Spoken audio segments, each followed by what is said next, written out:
ఊర్మిళ తీరు, మాటలు లక్ష్మణుని మనసును బాగా కలిచివేశాయి. ఊర్మిళను సమాధానపరిచే ధోరణిలో మొదట తానెవరో చెప్పుకున్నాడు. నీ పేరు ఊర్మిళ అంటూ తామిద్దరూ ఎవరో గుర్తు చేస్తున్నాడు. తరువాత సీతను రావణుడు అపహరించిన కథ చెప్పాడు. ఊర్మిళ అక్క మరిది అన్నట్లే తాను సీత మరిదినని ఆమె భాషలోనే సమాధానమిచ్చాడు. ఆమెను విడిచి రామునితో అరణ్యవాసం వెళ్ళిన వృత్తాంతమంతా కన్నీటితో వివరించాడు. ఆమె మేల్కొనకపోతే కత్తితో కంఠం తెగవేసుకుంటానని చెప్పగానే ఊర్మిళ అదిరిపడి లేచింది.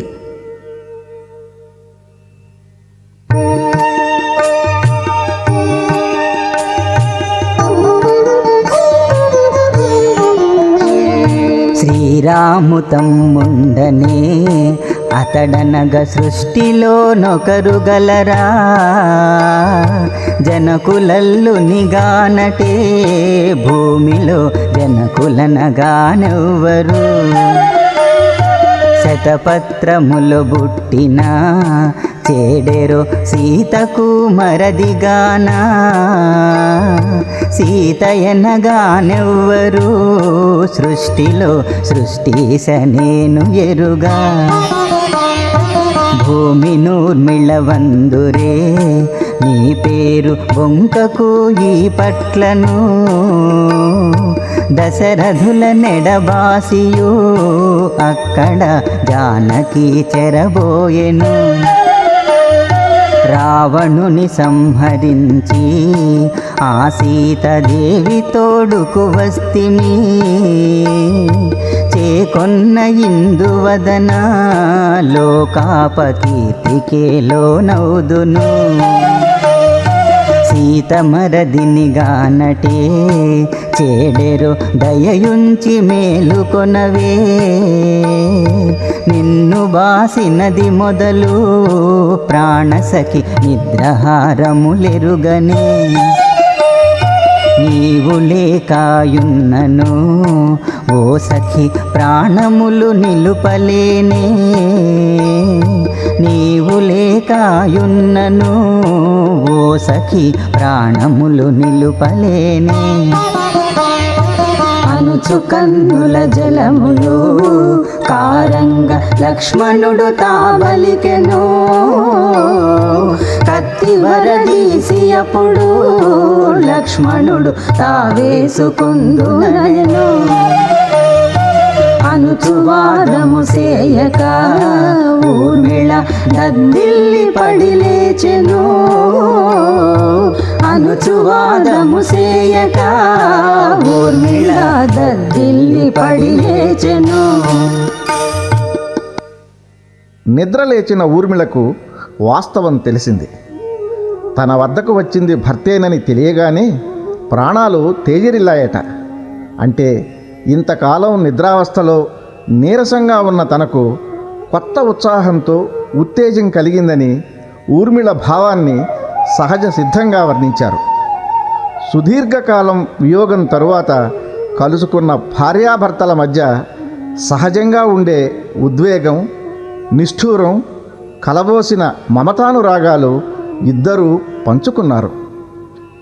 ఊర్మిళ సంగతి అలాగుంటే లక్ష్మణుడు 10,000 నోళ్ల శేషునికైనా సరిపోలని విధంగా తన మనసులోని భావాలను ప్రేయసతికి వివరించాడు. ఆదిశేషుని అవతారమైన లక్ష్మణునికి ఈ ఉపమానం ఎంత సహజంగా అమరిందో వినండి.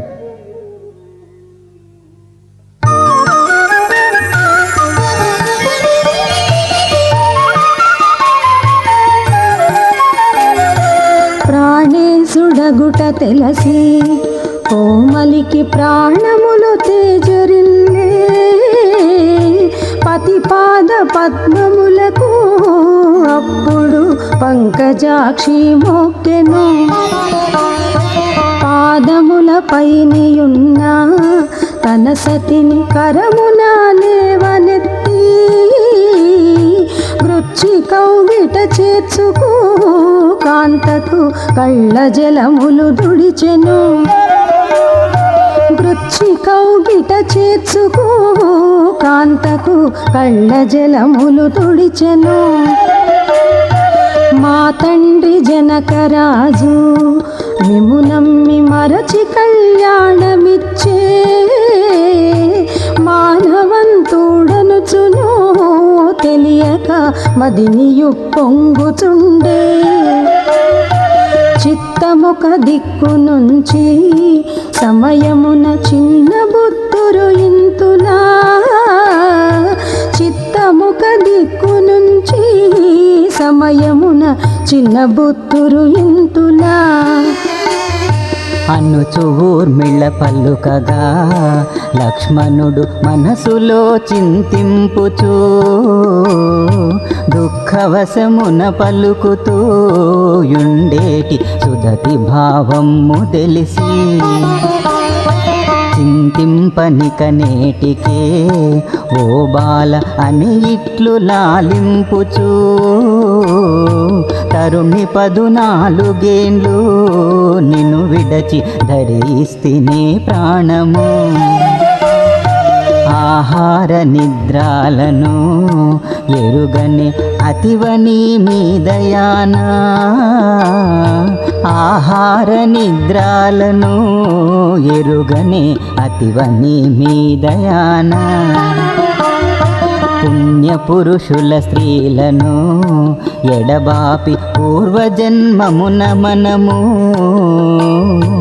ఎన్నెన్ని యుగములైనా ఇది మనకు అనుభవించక తీరదు.